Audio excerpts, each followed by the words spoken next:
মরুভূমির মধ্যে পাথর আর বালু ছাড়া কিছুই নেই। এই যে পাথরগুলো দেখতেছেন, এক একটার বয়স না হলেও কত হাজার বছর হয়ে গেল। আর পাথর দিকে একটু তাকিয়ে দেখেন, পাথরগুলোর কালারটা দেখেন, রংটা কেমন হয়ে গেছে। এর মানে কি জানেন এই পাথরগুলো কেন কালো হয়ে গেছেন? এই আরব দেশগুলোতে রোদের কি তাপমাত্রা তা শুধু এই পাথরের দিকে তাকালেই বোঝা যায়।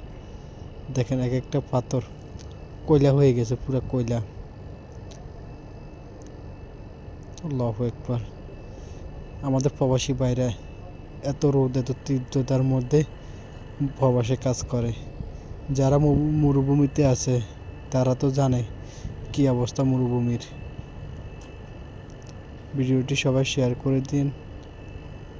আর চ্যানেলে যারা নতুন আছেন অবশ্যই সাবস্ক্রাইব করবেন চ্যানেলটি। ধন্যবাদ সবাইকে। আসসালামু আলাইকুম।